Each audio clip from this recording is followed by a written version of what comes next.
Assalamualaikum warahmatullahi wabarakatuh. Alhamdulillahirabbil alamin. Alladzi nahmaduhu wa nasta'inuhu wa nastaghfiruh wa na'udzu billahi min shururi anfusina wa sayyiati a'malina. May yahdihillahu fala mudilla lahu wa may yudlil fala hadiya lahu. Asyhadu an la ilaha illallah wahdahu la syarika lahu wa asyhadu anna Muhammadan abduhu wa rasuluhu alladzi la nabiyya wa la rasula ba'dahu.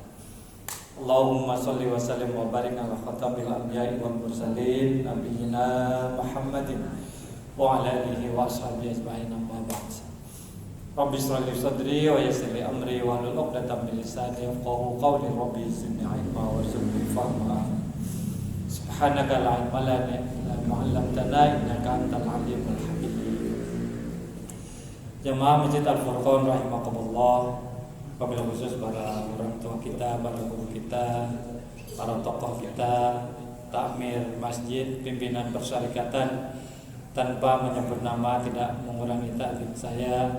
Mudah-mudahan kita semua senantiasa dalam perlindungan dari Allah Subhanahu wa taala. Alhamdulillah, kita bersyukur kepada Allah, nikmat karunia luar biasa Allah kucurkan di kesempatan maghrib kali ini di tempat yang paling mulia, yakni Masjid Allah Subhanahu wa taala, bersama hamba-hambanya yang mulia yang beriman dan bertakwa, di suasana yang mulia, yakni majelis ilmu. Allah himpun kita, Allah kumpulkan kita semua. Maka mudah-mudahan karena hadirnya kita di majelis yang baik ini, Allah ampuni segala dosa dan salah kita semua. Dan mudah-mudahan karena hadirnya kita di majelis yang mulia ini, Allah kabul segala harap dan pinta kita semua. Amin ya rabbal alamin. Salawat serta salam terlimpah kepada junjungan kita Nabi Muhammad SAW, pada keluarganya, sahabatnya, tabi'in, tabi'in, umatnya, dan insyaallah kita semua yang istiqomah menjalankan tuntunan dan sunnah-sunnahnya. Hadirin sekalian yang dirahmati oleh Allah Subhanahu wa taala, ini adalah malam Jumat pekan kedua kalau tidak salah ya, atau pekan pertama di bulan Rabiul Awal, tanggal 8 ya, kalau tidak salah ya Pak ya, tanggal 8 Rabiul Awal, bulan keberapa? Muharram, Safar, Rabiul Awal, bulan ketiga dari hitungan kalender Hijriah, di mana menjadi momentum terbaik buat kita semua untuk merefleksikan kecintaan kita kepada baginda Nabi Muhammad SAW. Disebut pula dengan bulan Maulid. Kenapa? Karena bulan kelahiran Nabi Muhammad SAW. Kalau Maulid artinya menunjukkan waktu, isim zaman ya, isim zaman. Sementara kalau maulud itu yang dilahirkan, yakni baginda Nabi Muhammad SAW. Walada yalid wasal katanya, artinya melahirkan atau beranak pinak. Dalam Al-Quran disebutkan lam yalid walam yulad, Allah itu tidak beranak dan tidak pula diperanakkan. Firman Allah diantaranya menyebut sumpah wa walidi wa ma walad. Walid artinya orang tua, walad artinya anak. Walada yalidu artinya memperanak atau beranak atau berketurunan. Lalu apa beda walid dengan abun? Kalau dalam doa yang kita biasa baca, Rabbi firli wali walidayya, dari kata-kata walid adalah orang tua kita yang secara biologis melahirkan kita. Di antara doa yang kita baca juga, Rabbi auzi'ni an ashkura ni'mataka allati an'amta 'alayya wa 'ala walidayya. Ada kata-kata walidayya, artinya dua orang tua saya. Maksudnya adalah dua orang tua kandung secara biologis yang karena mereka berdua kita hadir di muka bumi. Lalu bagaimana dengan kata-kata abi? Abi artinya ayah saya. Umi ibu saya. Dalam kisah Nabi Ibrahim disebutkan wa idz qala Ibrahim li abihi azar, ada kata-kata abi. Dan ingatlah ketika Ibrahim berkata kepada ayahnya. Yang menarik adalah kata-kata abi di sini, li abihi azar. Siapa Azar? Maka dari ayat ini ada ahli tafsir yang mengatakan bahwa Azar itu bukan ayah biologis dari Nabi Ibrahim, tapi hanya pamannya saja. Abi bermakna mereka yang dalam tanda kutip melakukan fungsi ayah atau melindungi atau orang tua secara umum. Ada orang tua angkat, maka masuk kategori kata-katanya abi. Tapi yang menarik adalah ketika ada dialog antara Nabi Ibrahim dengan anaknya Ismail, memakai kata-kata abi, tapi dengan sighah yang berbeda, yakni abati. Maksudnya adalah ayahku yang paling aku cintai.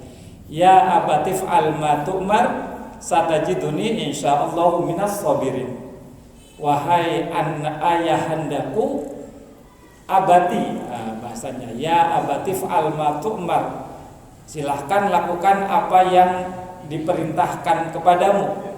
Satajiduni insyaallahu minas sabirin, mudah-mudahan aku termasuk golongan orang-orang yang bersabar. Nah, hadirin sekalian yang dirahmati oleh Allah Subhanahu wa taala, kembali ke bulan Maulid, bulan Rabiul Awal disebut dengan bulan Maulid karena Nabi dilahirkan di bulan ini. Bulan yang istimewa, kayaknya nggak ada kejadian yang kecuali terjadi pada baginda Nabi. Yang pertama hari lahir, kemudian hari meninggalnya. Tanggal 12 Rabiul Awal, tanggalnya, bulannya, harinya itu sama, ya 12 Rabiul Awal.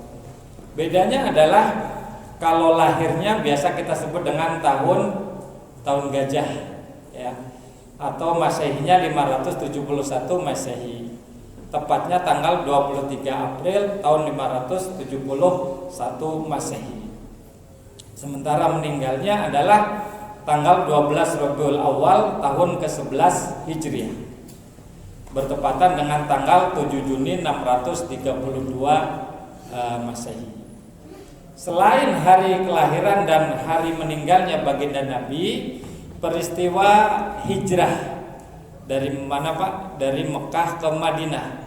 Itu pun terjadi di bulan Rabiul Awal. Ada yang mengatakan dari tanggal 1 beliau berangkat, ada yang mengatakan tanggal 2 Rabiul Awal, dan sampai ke Madinah tanggal 12 Rabiul Awal. Harinya pun hari Senin.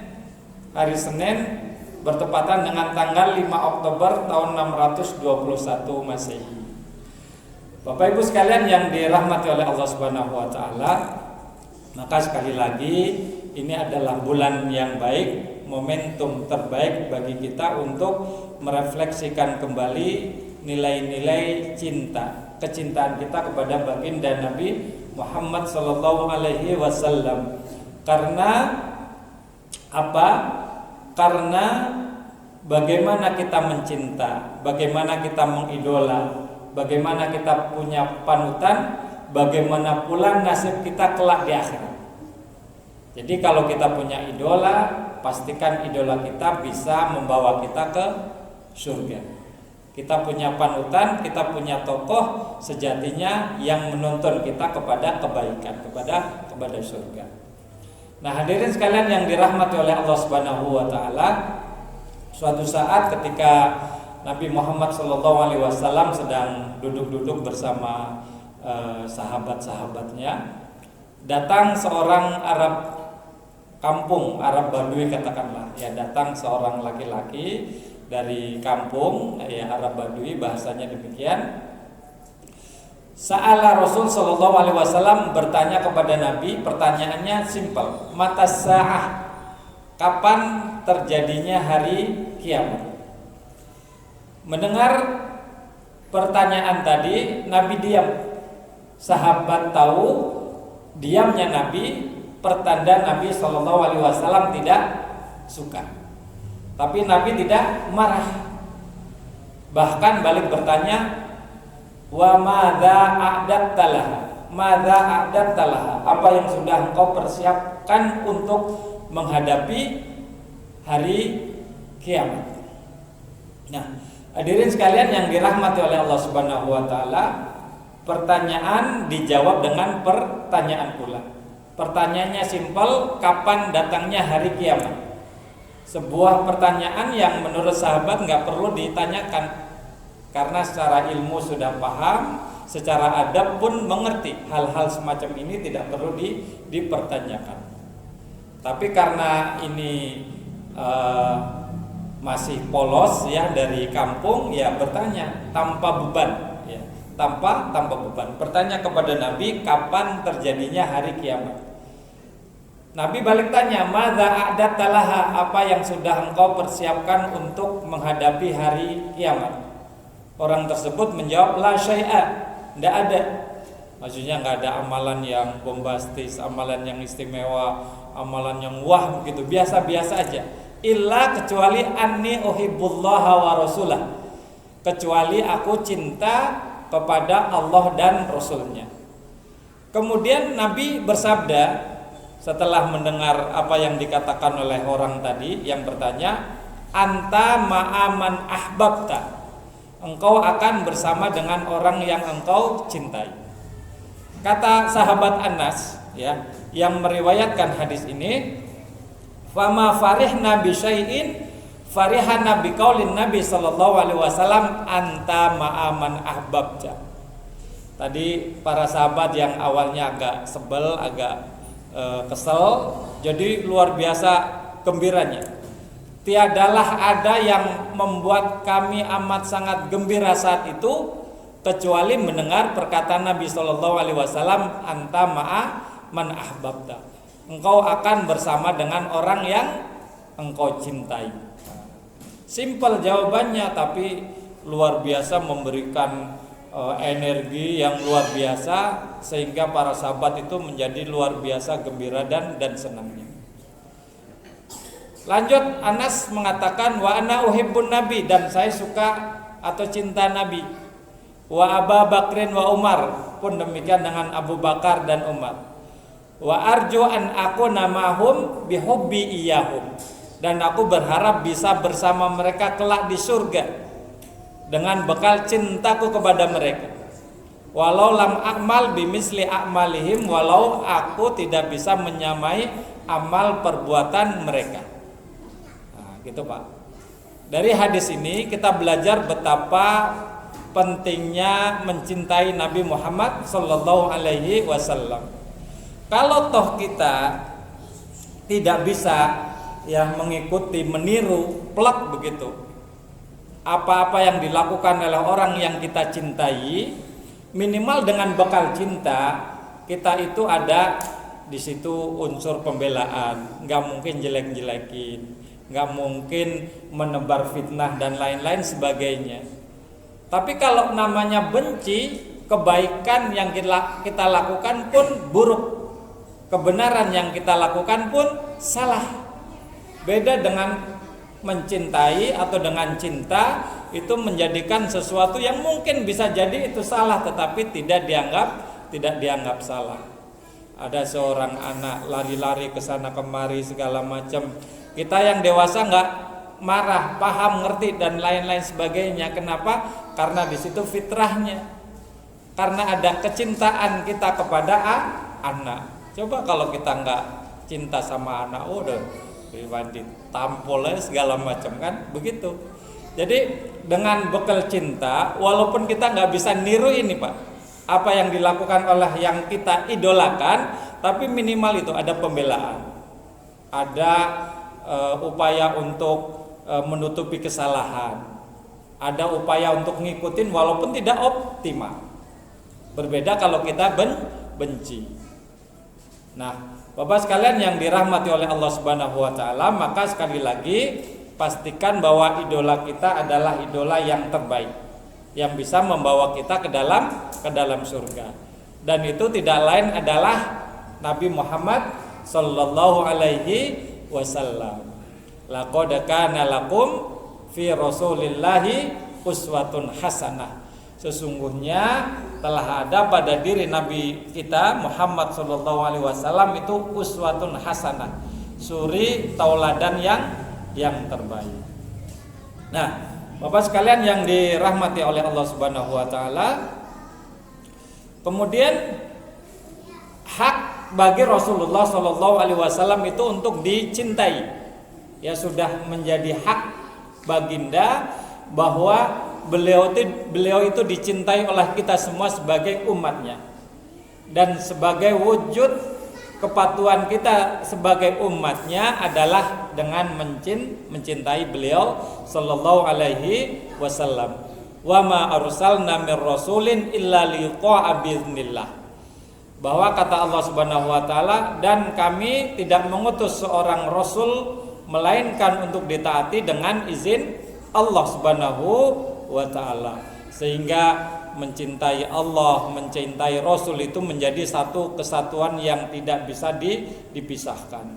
May yuti'ir rasula faqad ata Allah wa man tawalla fama arsalna alaihim hafizha.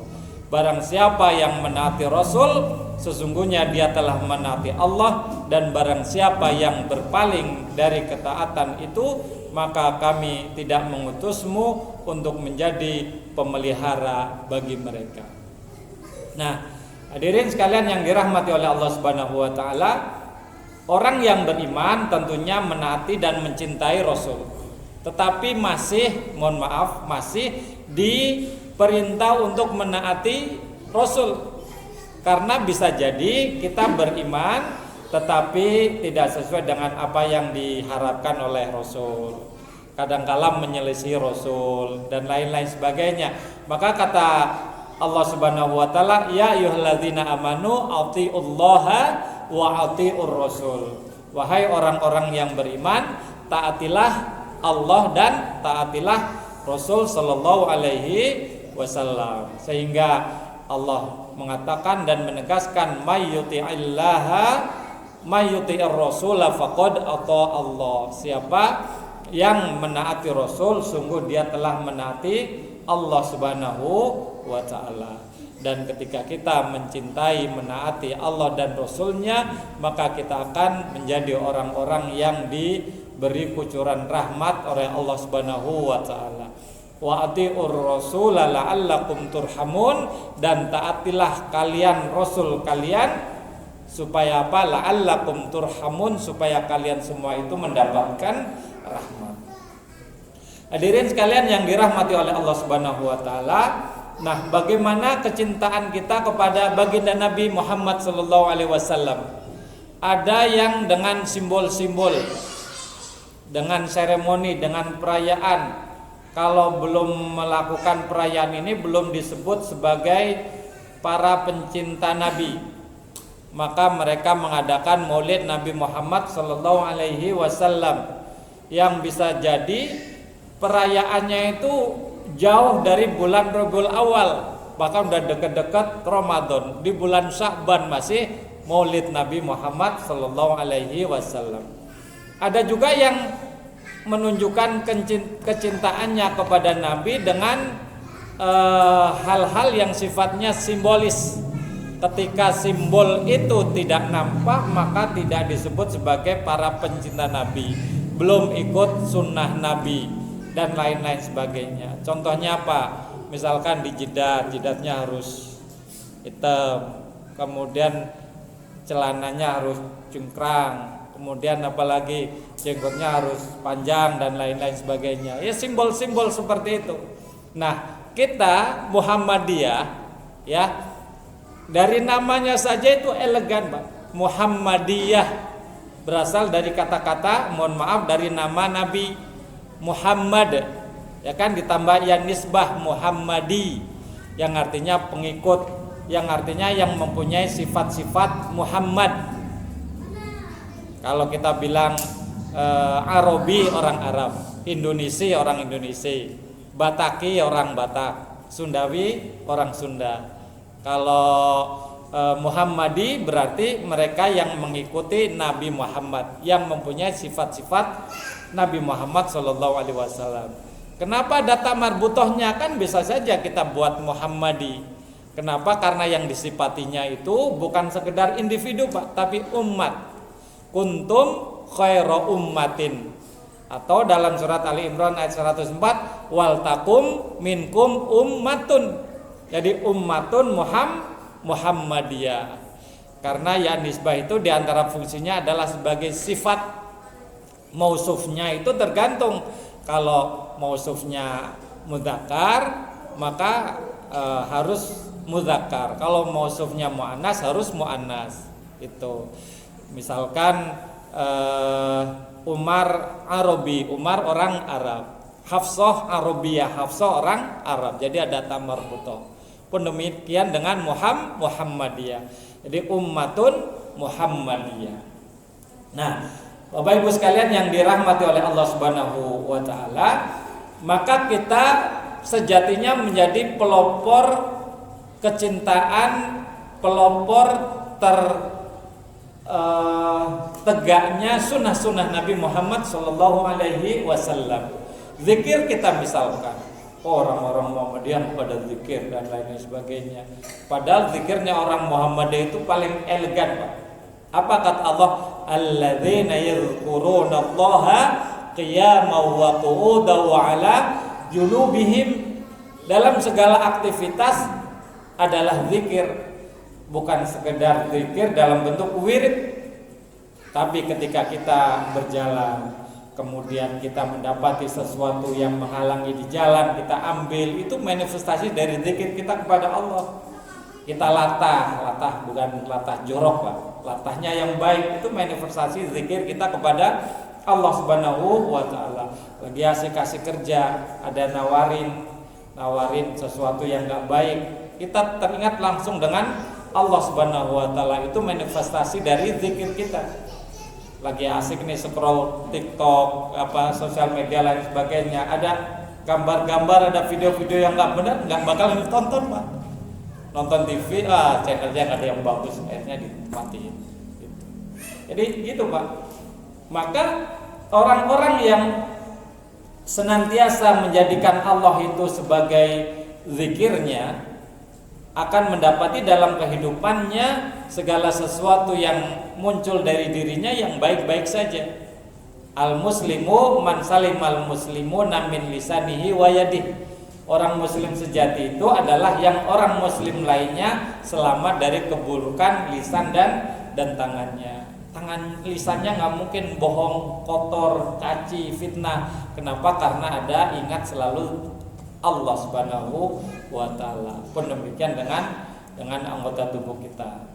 Nah, bagaimana cara kita mencintai Nabi SAW? Yang pertama, menjadikan cinta kepada Rasulullah di atas segala-galanya cinta. Di atas segala-galanya cinta. Kalau toh kita cinta kepada yang lainnya, cinta harta, cinta keluarga, cinta pekerjaan, cinta hobi, sejatinya didasarkan kepada kecintaan kita kepada baginda Nabi Muhammad SAW. Kita cinta keluarga kita, maka kita hanya memberi makan yang halal. Kenapa? Karena Rasulullah menuntunkan itu. Itu Pak. Kita cinta kepada tetangga, maka kita harus menghormatinya. Kenapa? Karena Rasulullah menuntunkan dan mencontohkan akan hal itu. Yang pertama, menjadikan cinta kepada Rasulullah itu di atas segala-galanya cinta. Berdasarkan hadis, salasun man kunna fihi wajada halawatal iman. Ada 3 hal yang kalau ada pada diri kita semua, maka akan kita dapati manisnya iman. Yang pertama, ayyakunallaha wa rasulahu ahabba ilaihi mimma siwahuma. Ya, memosisikan Allah dan Rasulnya lebih ia cintai daripada selain keduanya. Kalau toh dia harus mencintai selain keduanya, itu kadarnya tidak sampai melebihi, atau bahkan dia jadikan kecintaan kepada Allah dan Rasulnya sebagai alasan dia mencintai yang lainnya itu. Misalkan cinta harta, kenapa? Karena supaya saya bisa berderma. Cinta ilmu supaya saya bisa mengajar. Cinta masyarakat supaya saya bisa berguna dan lain-lain sebagainya. Kemudian yang kedua, wa ayyuhibbal mar'a la yuhibbuhu illa lillah. Kalau dia harus mencintai seseorang pun karena Allah Subhanahu wa taala. Bukan karena kepentingan, bukan karena harta, bukan karena dunia. Maka Bapak Ibu sekalian, kalau ada di antara kita, ya, kita punya teman, yang teman ini mengingatkan kita ketika kita salah, ya, bukan ketika kita makmur dia datang, ketika kita sulit dia nggak tahu entah kemana, ya, tapi yang mengingatkan kita ketika kita salah. Maka pegang itu Pak, jangan sampai lepas Pak. Jangan sampai lepas. Kalau kita punya teman begitu, mungkin kita punya teman, mohon maaf, agak-agak ya kayak gitu tadi, ya saklek dan lain sebagainya. Tapi untuk kebaikan, maka pegang itu Pak. Karena itu yang akan mengantarkan kita ke dalam surga, kepada surga. Berbeda dengan mereka-mereka yang menjalin pertemanan dengan kita karena apa? Karena unsur dunia dan lain-lain sebagainya. Kemudian yang ketiga, wa ayyakraha ayyauda fil kufri ba'da an anqadhahu Allahu minhu kama yakraha ayyuqdhafa finnar. Yang ketiga, kata Rasul sallallahu alaihi wasallam, kalau kita dapati dalam diri kita, maka kita akan merasakan manisnya iman. Apa itu? Ia akan benci untuk mengulangi sesuatu kekafiran, sesuatu perbuatan buruk, ya setelah Allah Subhanahu wa taala jauhkan dari kekafiran tersebut, maksudnya Allah sudah kasih hidayah. Jadi dia benci, nggak mau itu balik ke kufur, nggak mau balik melakukan keburukan, seperti dia benci kalau harus dicampakkan ke dalam api neraka jahanam. Nah, Bapak sekalian yang dirahmati oleh Allah Subhanahu wa taala, kemudian yang kedua, bagaimana cara cinta kita kepada Nabi Muhammad SAW adalah menaati apa yang Rasulullah SAW perintahkan. Jadi Nabi nyuruh kita nutup aurat, ya kita tutup aurat. Nabi nyuruh kita berjuang. Nabi nyuruh kita makan yang halal, kita ikuti. Nabi nyuruh kita berkata yang baik, ya, menjaga hak dan kewajiban, menghormati tamu, menghormati tetangga, kan itu suruh Nabi, ya. Nabi suruh kita, ya kita laksanakan, kita taati dengan setaat-taatnya, dengan sebaik-baiknya. Nabi nyuruh kita berkasih sayang, mencintai dan menyayangi yang muda, yang kecil. Kemudian menghormati yang senior. Itu perkataan Nabi SAW. Sampai kalau kita masak, ya apa kata Nabi, banyakin kuahnya, kan begitu. Itu kan perintah Nabi Pak, tuntunan Nabi, ya kita ikuti semua. Apa yang dituntunkan oleh Nabi SAW kita ikuti. Allah Subhanahu wa taala menegaskan, wa may yuti'illaha wa rasulahu yudkhilhu jannatin tajri min tahtihal anharu khalidina fiha wa dzalikal fawzul azim. Bahwa siapa yang menaati Allah dan Rasulnya, maka Allah Subhanahu wa taala akan masukkan ke dalam surga yang mengalir di bawahnya sungai-sungai dan kekal di dalamnya. Wa dzalikal fawzul azim, dan itu adalah keberuntungan yang luar biasa besar. Nah, Bapak Ibu sekalian yang dirahmati oleh Allah Subhanahu wa taala, kemudian yang ketiga adalah membenarkan apa yang disampaikan oleh Nabi sallallahu alaihi wasallam. Karena Nabi beda sama kita, Pak.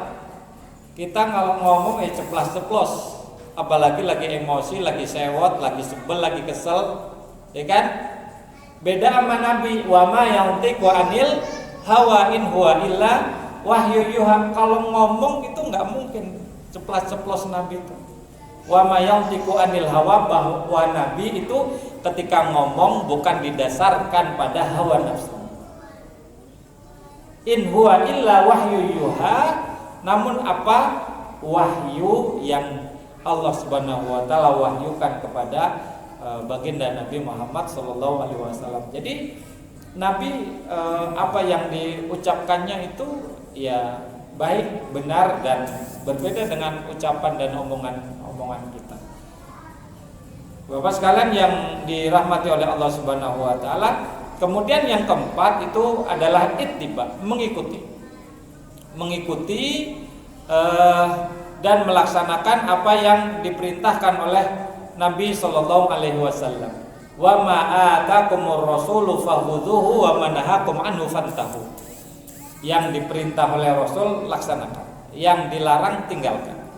Termasuk sesuatu yang tidak disukai oleh Nabi, ya kita berusaha untuk tidak demeninya. Contoh kecil, Nabi kalau tidur itu tidak sampai larut malam, Isya enggak lama istirahat. Ya kalau kita sampai begadang malam-malam, lalu banyak kerjaan dan lain-lain sebagainya. Kullu ummati yadkhulunal jannah, semua umatku pasti masuk surga, kata Nabi. Dengan apa? Dengan bekal ittiba, mengikuti. Jadi semua umatku akan masuk surga. Illa man aba, kecuali yang enggan. Jadi ada yang enggak mau masuk surga. Sahabat bertanya, "Wa man ya'ba ya Rasulullah?" Siapa yang enggan wahai Rasul? Memang ada. Ya karena enggak nalar menurut para sahabat. Enggak mungkin orang itu tidak mau masuk surga. Maka Nabi sallallahu alaihi wasallam menegaskan, "Man ata'ani dakhalal jannah." Siapa yang menaatiku dia masuk surga, "Wa man asani faqad aba." Dan siapa yang mendurhakaiku maka dia adalah orang yang enggan, maksudnya tidak mau masuk surga. Nah, Bapak sekalian yang dirahmati oleh Allah Subhanahu wa taala, kemudian yang kelima bahwa cara mencintai Nabi Muhammad SAW adalah dengan menghidupkan sunnah-sunnahnya. Apa yang maksud sunnah menurut ahli fikih? Sesuatu yang kalau kita laksanakan berpahala, kalau kita tinggalkan nggak apa-apa. Namun sunnah di sini adalah ma'udhifa ila Nabi SAW min qaulin aw fi'lin aw takririn. Pokoknya segala sesuatu yang disandarkan kepada Nabi SAW, baik perkataan, perbuatan atau takrir atau persetujuan Nabi Muhammad SAW. Sawaun akana qoblal bi'sati am ba'daha, baik sebelum Nabi diangkat menjadi Rasul atau sesudahnya. Sebelum Nabi diangkat menjadi Rasul, misalkan bagaimana cara Nabi berdagang, cara Nabi berinteraksi, kejujuran Nabi, ya disebut dengan Al-Amin, dan sifat-sifat kemuliaan lainnya. Nabi nggak pernah mohon maaf yang namanya nyembah berhala, berbuat apa istilahnya bohong, ketahuan bersama kaum Quraisy itu misalkan main gaple atau apa, nggak ketahuan, nggak pernah itu. Nah itu kan baik semua itu Pak. Jadi mengikuti sunnah Nabi di sini adalah apa yang dilakukan oleh Nabi, atau prototipe atau tipikal atau apa istilahnya karakter Nabi. Jadi bukan sesuatu yang kalau kita tinggalkan nggak apa-apa, sesuatu yang kalau kita kerjakan dapat pahala, bukan. Tapi ya bagaimana cara Nabi makan, cara Nabi minum, cara Nabi istirahat dan lain-lain sebagainya. Jadi sebelum Nabi diutus, ambak daha atau sesudahnya, ya atau sesudahnya, ya. Jadi luas Pak yang namanya sunnah Nabi. Nah sekarang kan orang pilih-pilih. Sunnah Nabi itu jenggot, sunnah Nabi itu hitam sini ya, sunnah Nabi itu kawin lagi. Apalagi ya, silahkan aja kalau mau, kalau mampu, kalau bisa, tidak apa-apa Pak. Jangan pula menganggap bahwa itu haram, jangan pula. Tapi jangan membatasi yang namanya sunnah itu yang itu doang. Jadi banyak sekali menghafal Quran, sunnah, ya kan? Ada yang mudah, ada juga yang gampang Pak. Jadi ada baterainya udah mati. Ini tanda suruh udahan ya. Ini berapa menit lagi sih? 5. Jadi ini menjadi yang utama, menghidupkan sunnah-sunnah Nabi Muhammad sallallahu alaihi wasallam. Nabi itu mencintai anak yatim. Kata Nabi sallallahu alaihi wasallam, ana wa kafilul yatimi fil jannati hakadha. Saya bersama orang yang menyantuni anak yatim itu begini kedudukannya di surga. Jadi dekat banget, Pak. Ya, dekat banget. Ya, kebetulan saya juga kepala Muhammadiyah Children Center atau panti asuhan di Jakarta itu. Nah, Bapak sekalian yang dirahmati oleh Allah Subhanahu wa taala, sekali lagi yang namanya sunnah Nabi itu banyak, dari sebelum tidur sampai mau tidur lagi. Dari bangun tidur sampai mau tidur lagi. Dari hal-hal yang simpel, Pak, yang gampang, Pak. Makan dengan cara bagaimana duduk, ya, dengan tangan kanan, baca bismillah, makan yang halal. Jangan lupa berbagi. Jadi indah di situ, Pak. Ini karena kita sudah terlalu lapar, apa yang kita lakukan? Udah main makan aja, lupa baca bismillah. Pakai tangan kiri lagi kan, berdiri nggak bagi-bagi lagi kan. Nah, jadi ya jangan lupa kita berbagi. Ini air nih, Pak. Kita minum nih, baca bismillah. Kemudian enggak kita baca bismillah, mungkin lupa dan lain sebagainya. Rasanya apa beda, Pak? Sama aja, Pak. Bukan berarti kalau kita baca bismillah lalu ini ada manis-manisnya gitu kan. Ada rasa kopinya atau kan enggak ada, Pak. Sama aja. Ya, tidur misalkan, ya. Baca bismillah sama enggak baca bismillah merem-merem juga, Pak. Ya kan? Tapi apa yang membedakannya ketika kita ikut Nabi, ikut ketentuan Nabi, ini ada keridhaan Allah Subhanahu wa taala. Sementara yang satunya tidak ada. Ya, kata Nabi Shallallahu alaihi wasallam, setan itu senantiasa menimbrung, ya, bahasa sininya nimbrung. Ya, dimakan kalian, diminum kalian, ditidur kalian, maka jangan sampai kita lupa untuk membaca basmalah. Gitu, Pak. Kita tidur, Pak, ya tidur, bercanda sama bini di rumah, lupa baca doa, ya sudah, setan ikut, Pak. Apa yang membedakannya? Ketika kita awali dengan baca bismillah, ikut ketentuan Nabi, di situ ada ridho Allah Subhanahu wa taala. Makan sama-sama kenyang, Pak. Minum sama-sama hilang hausnya walaupun kita lupa baca basmalah misalkan, tapi dengan membaca basmalah ada keridhaan Allah Subhanahu wa taala. Bukankah tujuan kita dalam kehidupan ini ya bataghuna fadlam minallahi wa ridwana, hanya mencari karunia Allah dan ridhonya? Maka buat apa, Pak, kalau Allah tidak ridho? Harta benda berlimpah, kekayaan banyak, ilmu luas, kedudukan tinggi, tapi Allah tidak ridho, ya buat apa? Ya kan, inti dari hidup orang yang beriman itu adalah ya bataghuna fadlam minallahi wa ridwana.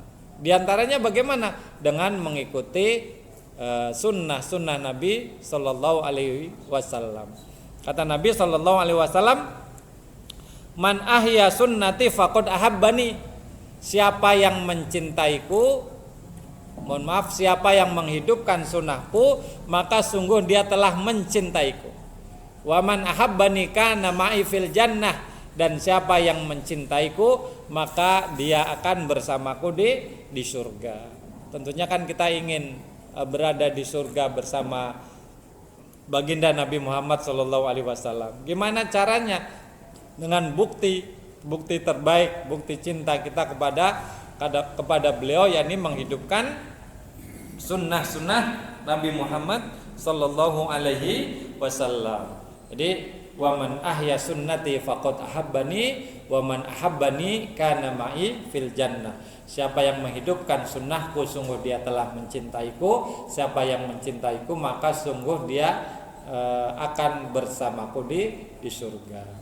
Nah, dan selanjutnya bagaimana cara kita mencintai Nabi Sallallahu Alaihi Wasallam adalah dengan memperbanyak sholawat, yang membaca sholawat. Bagaimana sholawat kita? Sholawat yang pendek, Allahumma sholli ala Muhammad. Atau yang panjang disebut dengan sholawat Ibrahimiyah. Ya, sholawat Ibrahim yang panjang yang biasa kita baca ketika tahiyat awal maupun tahiyat akhir. Ada yang wajib, ada yang sunnah. Ada beberapa amalan-amalan atau situasi-situasi di mana kita disunnahkan untuk memperbanyak bersolawat kepada Nabi Shallallahu Alaihi Wasallam. Seperti ketika mengawali dan mengakhiri, ketika kita mau berdoa, mengawali dan mengakhiri suatu perbuatan, itu sunnah, ya. Diperbanyak membaca sholawat Nabi. Mau masuk ke masjid, keluar masjid itu kita memperbanyak sholawat sunnah di situ. Kemudian ketika kita hati sedang sulit, gundah gulana, sedih dan lain sebagainya, kita berucap sholawat kepada Nabi Sallallahu Alaihi Wasallam. Satu-satunya amalan perintah yang sebelum diperintahkan ke kita oleh Allah sudah dilakukan terlebih dahulu, hanya sholawat, Pak. Innallaha wa malaikatahu yusholluna 'alan nabi ya ayyuhalladzina amanu shollu 'alaihi wa sallimu taslima. Jadi luar biasa, Pak, kita dengan membaca sholawat. Nah, sholawat ini adalah bukti cinta, seperti halnya ketika kita cinta kepada seseorang, ya kita sering sebut namanya, Pak, ya kan? Bukan sekedar kita sebut namanya, kita tempel posternya dan lain-lain sebagainya. Hanya saja kan kita nggak mungkin memasang poster baginda Nabi, yang ada hanya ya namanya. Di mana namanya kita tulis di jiwa kita, di hati kita. Di sini ada tulisan Muhammad begitu kan? Ya paling sebatas itu aja kita. Ya, tetapi intinya adalah mengukir nama Nabi di hati kita, yang kita interpretasikan melalui lisan kita dalam bentuk sholawat. Kemudian kita interpretasikan melalui anggota tubuh kita dalam bentuk apa? Menghidupkan sunnah Nabi Muhammad Sallallahu Alaihi Wasallam. Dan memang sekali lagi yang namanya bahasa cinta kadangkala bombastis, Pak, berlebihan, Pak. Lautan kan ku seberangi, gunung kan ku daki, kan orang jatuh cinta kan begitu, Pak. Engkaulah satu-satunya, aku tak sanggup tidur tanpamu, segala macam, gombal semua itu, Pak, bohong semua itu, Pak. Ya gayanya mau nyeberangi lautan, hujan aja nggak datang dia, Pak, gitu. Ya, jadi bombastis bahasanya, termasuk ada solawat yang sifatnya begitu bombastis. Anta syamsun, anta badrun, kan bahasa-bahasa gitu memang bahasa cinta itu, Pak. Namanya bahasa cinta ya bombastis itu. Karena apa? Motivasinya karena kecintaan. Tapi sholawat yang paling sesuai adalah yang dicontohkan oleh baginda Nabi Muhammad Sallallahu Alaihi Wasallam. Jadi Bapak Ibu sekalian yang dirahmati oleh Allah Subhanahu Wa Taala, mari kita hidupkan sunnah-sunnah Nabi sebagai bukti kecintaan kita kepada Nabi Muhammad Sallallahu Alaihi Wasallam. Dan mudah-mudahan karena bekal cinta kita yang sejati dengan atau kepada baginda Nabi, kita akan mendapati kedudukan yang paling mulia di akhirat kelak, yakni masuk surga bersama Nabi Muhammad Sallallahu Alaihi Wasallam. Mudah-mudahan manfaat, mudah-mudahan berkenan. Saya akhiri, nun wal qalam wa may yasturun wa basyiril mu'minin. Wassalamualaikum warahmatullahi wabarakatuh.